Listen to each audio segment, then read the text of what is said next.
Good evening, Mavericks. Thank you, students and families, for joining us this evening for our campus session that is focused on the Fall 2020 academic experience. We are excited that the fall semester is almost here and that many of you will be returning to campus to continue your pursuit of your degree. Our campus team has been working really hard this summer to prepare for our new normal in the midst of the pandemic. We have tried to provide students options to meet your needs with different modes of modality and instruction. And I'm very pleased this evening to have many of my colleagues here with us this evening in order to help answer your questions for tonight. So to get things started, just a little bit about tonight's event. Our student and family listening series, this is our first of 3 sessions. Our first session tonight is focused on the academic experience. Our second session will be hosted on August 4th and will be focused on campus health and safety. Our third session will be on student life and it will be focused on August 6th. There are other college-specific learning sessions that will be available to you, so look out for emails from your college deans and when those will be hosted. So for tonight, we will be elaborating a lot on our fall plans and the different types of things that will be happening on campus. We will be able to explain some of the details of the summer as we have been able to prepare tremendously for your return to campus. We have utilized a lot of student surveys. We have been meeting with our students and they provided wonderful insight into what your preferences are, and we've tried really hard to provide you a lot of different options. So tonight I will be moderating your questions, but I will be asking my colleagues to help answer those. As we move through our plan to make our campus safe and secure, we will be focused on our guiding principles. The health and well-being of our campus has been some of our most important things that we have been discussing and trying to prepare campus with safety and health safety measures in place. We realize that with the pandemic, it has been a very fluid and responsive plan that is going to have to be in effect, given the nature and the changes of the pandemic and how we are going to respond on our campus community to protect our students. We have also done this in a 3-phased approach. So our phase has been that we've been having essential workers on our campus for some time to prepare campus and to keep our research labs and facilities open and available. We are moving into our phase 2, where we start bringing additional faculty and staff back to campus to gear up for our fall semester, with our third phase that will be beginning in mid-August, right before your return. We also are very particular in our alignment of our plan and how we have been reviewing and working with the State of Governor's Office and their executive orders, his Texas Task Force, the Strike Force Task Force, as well as the CDC and the Texas Higher Education Coordinating Board and UT system that governs the University of Texas at Arlington. To kick things off, I would like to show you a quick video that will talk a little bit about campus safety and some of the things that we will be looking forward for our students as we begin the fall semester.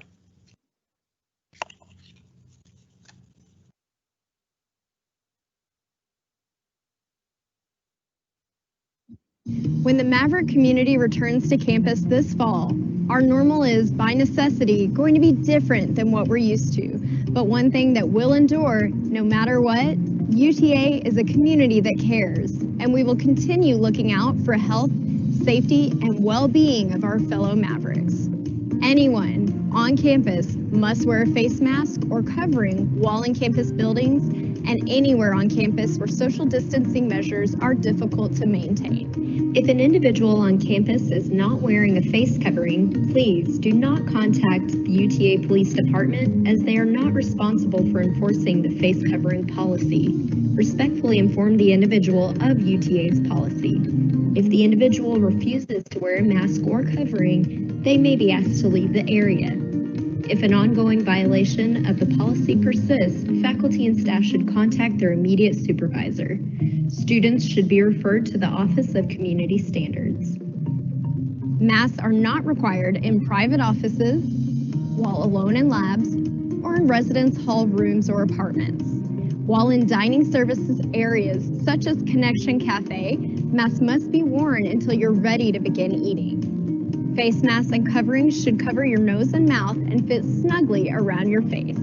Cloth coverings should be washed daily.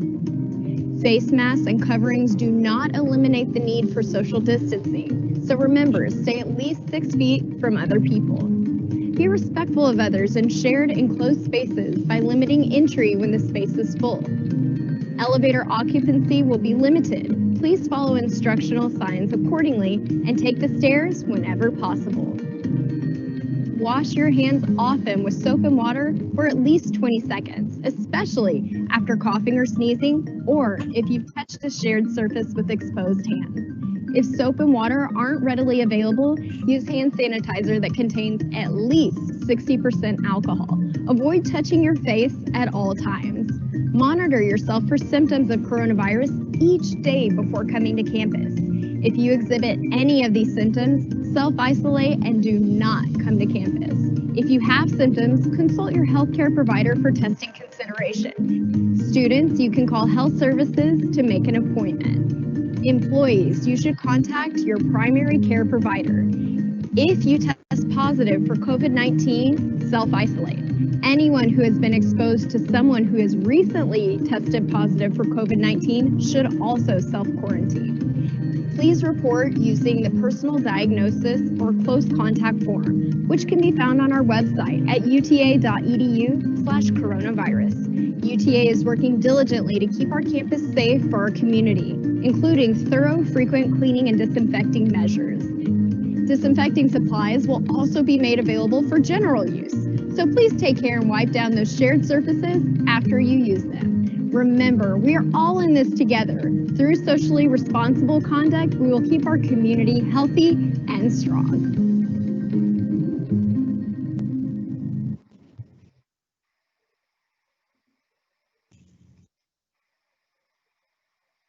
So to get started on our list of presenters, I would like to welcome Dr. Pranesh Ashwath, our Interim Provost and Vice President for Academic Affairs.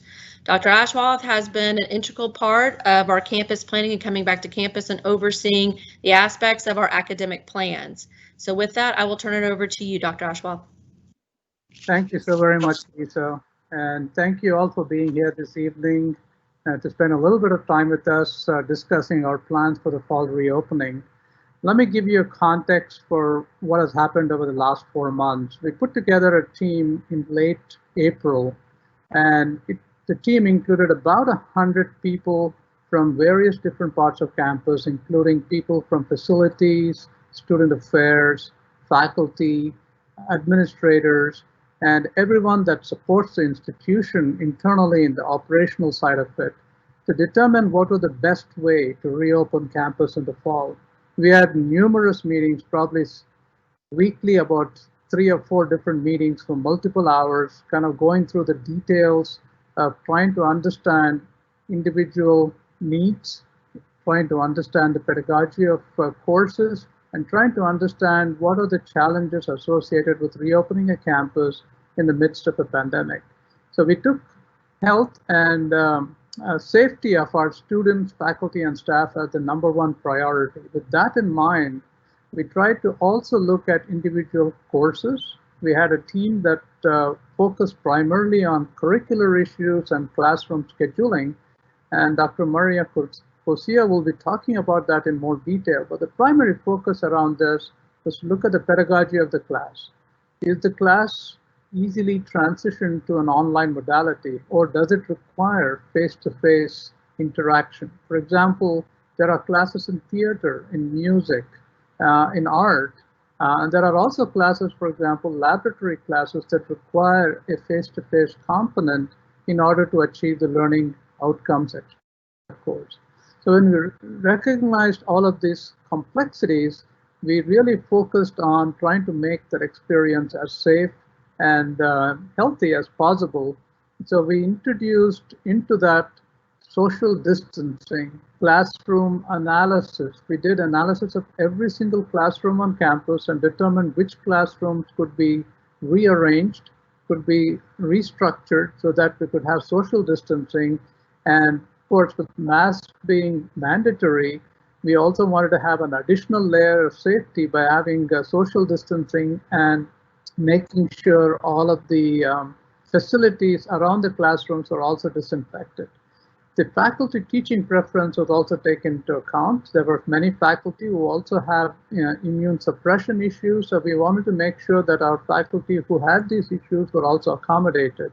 But the most important thing on face-to-face classes was to make sure that these class sizes were relatively small and that we were able to keep students socially separated. The next slide, please. Yeah, the key things to take away from this is that we wanted to minimize the extent of disruption that would likely occur. So if you recollect, most students actually signed up for classes in early April. Fall registration started on April 6th and continued later. And so what we did was to make sure that our academic calendar did not change. Our start and end dates of the term have not changed. And so overall, that remains fixed. And we tried our best to make sure that the schedule of classes also didn't change whenever possible. But in order to accommodate as many face-to-face classes as possible, maintaining social distancing, keeping the class sizes small, we had to incorporate additional times. So there are some additional classes that are scheduled in the evenings and weekends as well.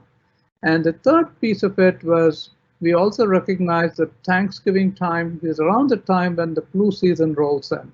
So the additional problem with COVID-19 and the flu complicates matters significantly. And the fact that many students go home for Thanksgiving and are in contact with larger numbers of people also increases the likelihood of possible infection coming to campus. So in order to minimize any potential impact of that, what we did was we want to make sure that no face-to-face classes would occur after Thanksgiving. So those faculty who decided to have more classes after Thanksgiving are doing that in an online modality. The final exam schedule remains on track with the way it was published. And so that is not going to change, except for a few special cases where faculty specifically have assigned exams that occur perhaps at a time before the normally assigned time around the Thanksgiving area. But all of this is clearly laid out in the syllabi. The syllabi is laying out the specifics of the different types of modality of classes, the expectations of the meeting times on campus for those classes that are face-to-face, as well as the expectations of what students have to do in a online class as well. The next slide, please. Also want to spend a little bit of time to talk about classroom safety. One thing to keep in mind that safety of everybody is a shared responsibility. And that said, we also wanted to make sure that classrooms were designed in a way to minimize physical contact between students and to maintain a minimum of 6 feet distance between students. So in most cases, classroom capacity was reduced to about 25 to 34% of original capacity in order to maintain the social distancing. The second piece of it was to make sure that we provided the supplies required in a classroom so that students who came into a class could wipe down their spaces and ensure that there's no cross-contamination between previous class and the current class. The third piece of it is we have had a campaign going, and as you saw in the little video that Dr. Lisa Nagy showed a little bit earlier, face coverings have been demonstrated time and time again to be a very important factor in minimizing the spread. So it's a shared responsibility. The faculty have made a commitment. Our students in the survey have also made a commitment saying that this is an important piece of returning to campus. And we are very hopeful that all students will be compliant with this and that is essentially going to make the campus a much safer place. We have also spent a lot of time and effort to put signage across the entire campus, emphasizing the importance of social distancing, safety, hand washing, mask wearing, and so forth, as well as markings on elevators and so forth. So if more than one student enters an elevator, they know exactly where to go. And so we have made all of these special precautions with a special emphasis to make sure that students have a minimal chance of getting infected when they're physically on campus. If there are any students who need special accommodations, we have ability to provide that. And we have also taken special care for those students who are unable to come to campus for any special needs, special considerations, to find alternate classes for them so that they can take most of their classes in an online modality. With that, I will turn it back to Lisa to continue with the presentation. Thank you, Dr. Ashwath. Our next presenter is Dr. Maria Martinez Cosio, Associate Vice Provost for Faculty Affairs. She will be talking a little bit about the different types of instruction modality that will be taught this fall. Hi, everybody. Thank you for joining us tonight. We're excited to share this information with you, and please keep posting your questions in the chat so we can respond. So we worked very hard with all of the colleges to try to assess how we can deliver a mix of face-to-face classes as well as hybrid and online courses. We want to be sure that students have options, but as Dr. Aswat mentioned, safety is our #1 concern. Could we go to the next slide, please? So we have instruction modalities that are available. They're live in MyMav that show students the options they have for their courses. The way that we went through this process was to identify those courses that require a face-to-face component. Labs, studios, there are some courses where it's just very difficult to figure out an online option for teaching those courses. So we went through, identified those courses, and then next we asked the colleges to provide us with hybrid courses, and then lastly, online courses. So we have established this process in partnership with the colleges to be sure that, again, we provide students with as many options as possible. We also did some surveys and asked students in terms of, what do they want to see? The majority of students at the beginning wanted to come for face-to-face classes, so we try to respond to that. And faculty, again, are eager to have our students back in a safe mode. We've also engaged in a variety of training for our faculty to be sure that they're using best practices, that our courses are as high quality as they were face-to-face for those that are teaching a hybrid modality or online. So this also includes adding new technology to classrooms. We're equipping additional classrooms with Echo 360. We've added some computers to classrooms, trying to, again, to be sure that we have all of the technology the faculty need to teach these courses. We've also had, dozens of training sessions. Our large ones were 2 boot camps that faculty have gone through. We probably have close to 200 faculty, and Sarah will talk a little bit about that have gone through training to be sure that they understand how to use the variety of tools that we have available, including Canvas and Teams. Many of our students are already familiar with that, but we want to be sure that we're using every feature in those tools to ensure that students feel engaged, that they feel they can communicate with their faculty effectively, and also access all of the other resources, including student support services through those tools. The exams, we're in the process right now of identifying spaces where we can have students engage in exams that are pencil and paper, as well as computer-based exams, where those students need to come to campus for those exams before the Thanksgiving break. Colleges have been very diligent in trying to identify which courses those may be, where students need to have an exam that's pencil and paper or computer-based. We also are ensuring that we have the proctoring technology for those exams. And all of that information, as Dr. Aswath mentioned, will be indicated on the syllabus. Could we go to the next slide? Instructor availability. So our faculty, like everybody else, is concerned about safety. We've worked very hard at rolling out and sharing with them all of the practices that we have to ensure that the environment in which they will be teaching our students is safe.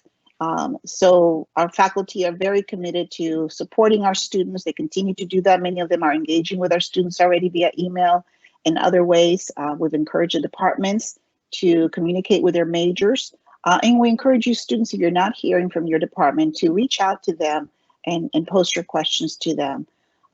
We're using Teams quite a bit to communicate with classmates, for students to communicate with their classmates and instructors.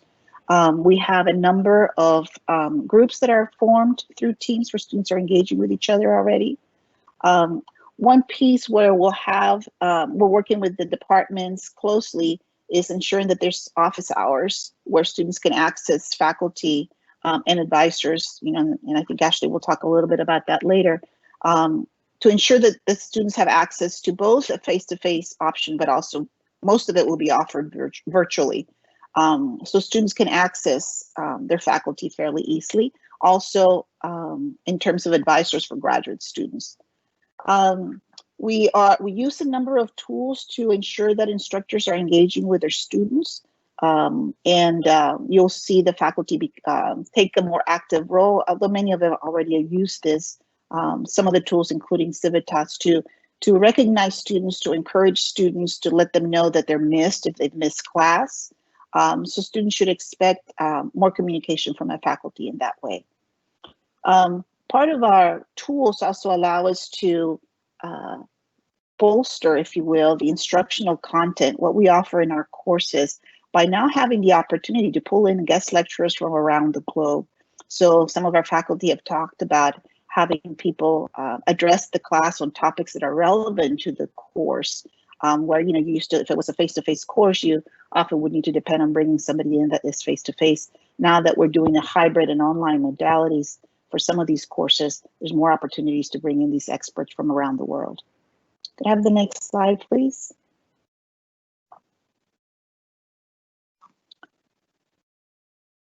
So students that are who test positive for COVID-19, there's protocols available on the webpage that can indicate, you know, the steps for students to notify the university. There's a contact form that we ask everybody to fill out so we can begin contact tracing. So students will be offered options to continue their coursework while they're in isolation or quarantine. We've also asked the departments to review their plans to be sure that faculty are available should we have the unfortunate circumstance where a faculty member falls ill. Who will take over the class, or what are those measures that will need to be instituted to be sure the students are not impacted negatively by that absence as we wait for that faculty member to get well and receive the treatment that they receive. Individual comfort levels based on personal and health and safety. So faculty again have collaborated on the modality of instruction offered, and all that information is available in MyMav. You'll see a code in MyMav that will say, the first actually piece that you'll see are kind of the global definitions. So it'll say hybrid, online, face-to-face, and underneath it, it'll have the specifics of the type of modality. So it'll say hybrid 1, hybrid 2, hybrid 3, and I can share with you, it's also available on the website under our course explanations or definitions, what those modalities mean, so students can come to an understanding of where they need to be. For example, with that classmate once a week, will they meet twice a week? Or do students rotate through that course? So only half attend one day and the other half attend the other way. All of those details will be available in the syllabus. And finally, our advisors have been working overtime, trying to be sure that they're responding to students. Keep reaching out to them and make sure that you do consult with them to be sure that you've chosen the right options in terms of the mix of courses that you plan to take. So I think we have Ashley Ferguson is next. Yes, thank you, Dr. Maria Cosio. Yes, our next presenter is actually Dr. Ashley Ferguson, Associate Vice Provost for Student Success. And Ashley's going to be speaking with us this evening about classroom support and technology resources for our students. Thank you, Vice President Nagy. I appreciate it. Okay, so we are going to talk a little bit about classroom support. And quickly before I get to that, Maria did mention advising. And so I wanted to just quickly share that, yes, most academic advising for the fall will be virtual.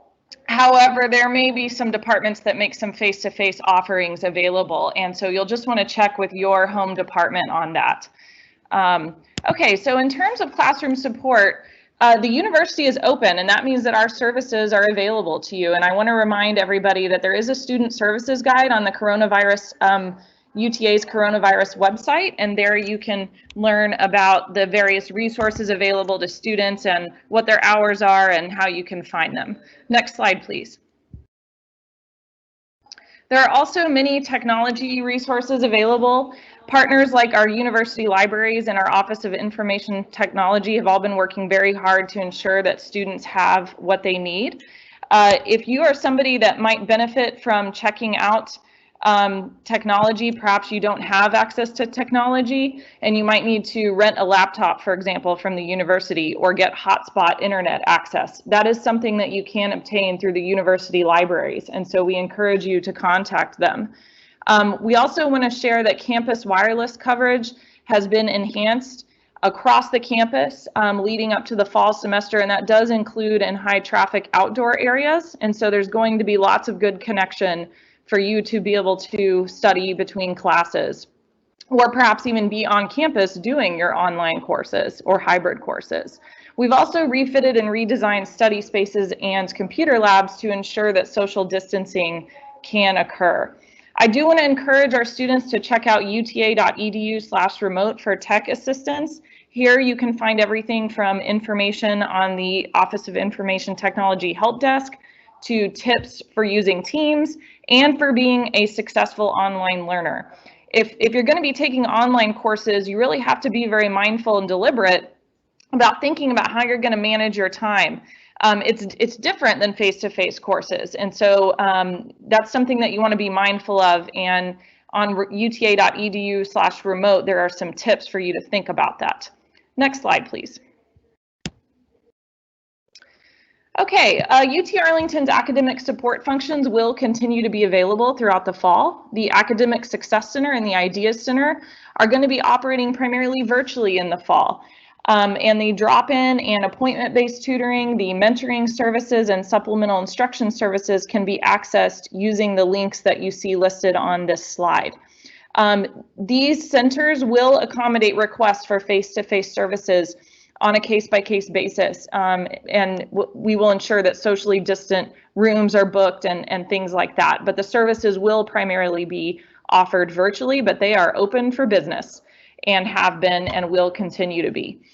Students, if you find along the way, whether that's now, 3 months from now, a year from now, anytime that you're facing a barrier to your success or finding a situation that might prevent you from continuing your education, please reach out to the Student Success Help Desk at studentsuccess@uta.edu, and we do have staff that check that email, and they will be glad to assist you, and we will connect you with the right services and solutions for you. We don't want you to solve your problems in isolation. We are a community that cares, and we want to help you solve those issues as you encounter them. Next slide, please. And we also want to talk to you about Canvas support. So all students really need to familiarize themselves with Canvas. This is our learning management system for the campus, and hopefully most of you already are familiar. But if you're not, especially if it's going to be your first time taking online or hybrid courses, you definitely want to be familiar with Canvas because you will likely interact with it at some point. So there's many resources available to learn how to use Canvas, such as an onboarding tutorial. So this sort of student orientation course will be your first introduction to Canvas if you are new to it. There's also guides that get into more depth and detail, even if you've used it before, that you may want to look at. And so that would be these Canvas tutorials that are referenced. And then there's also phone and online chat support for using Canvas. And all of this information, again, can be accessed at uta.edu/remote. And I am going to turn it back over to Vice President Nagy. Thank you. Thank you, Dr. Ferguson.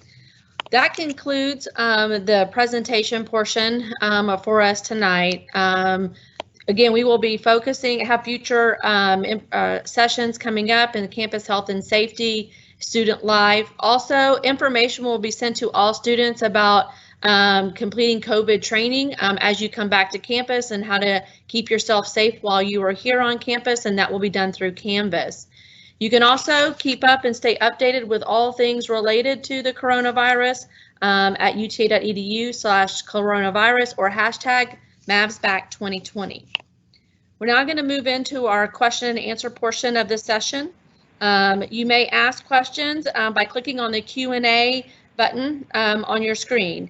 Given our limited time, we will be prioritizing our questions on the academic issues that are asked.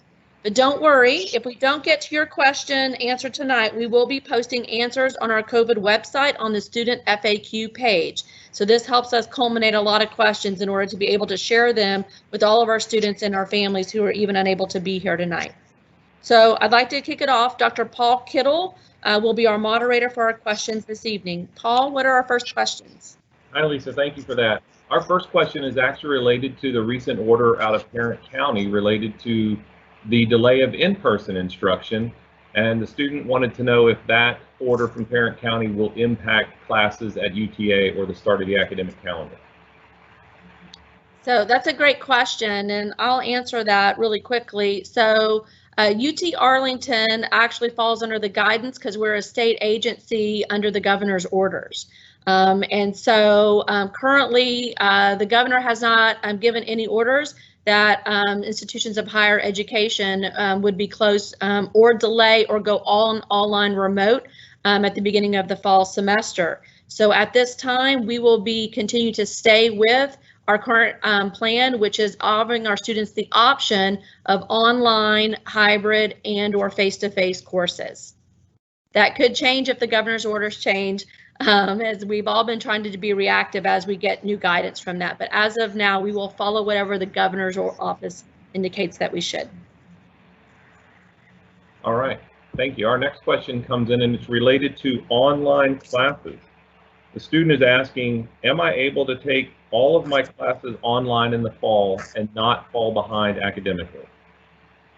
Yeah. Do you want me to take that, Lisa? Sure, Dr. Ashwell, thank you.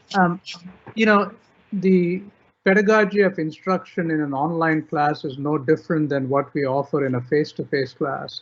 We provide, quite a bit of additional support services, all our supplementary instruction and other kind of student support services are also available online. So in that context, there should be no difference in terms of the content being offered to students in a face-to-face or an online modality. And the key question is for you to check with your advisor to make sure that the classes that you need to enroll in are also available in an online modality so that you don't have a disruption in your schedule. If it turns out that all the classes that you need are not available, then your advisor will work with you to find alternate classes to make sure that you don't fall behind. So the short answer to your question is yes, you can continue forward, and I don't anticipate that there is any reason for you to fall behind by taking them in an online modality. Thank you. All right. Thank you, Dr. Ashwell. Our next question is actually about veteran students. A student asked, will GI Bill students get full traditional school rates or online school rates each month since the classes will be online due to COVID-19? So I will ask Dr. Troy Johnson, who is our Vice President of Enrollment Management, who is on with us this evening to answer that question. Dr. Johnson? Hi, Lisa and Paul. Thanks very much. That's a really great question. And the quick answer is absolutely. If a student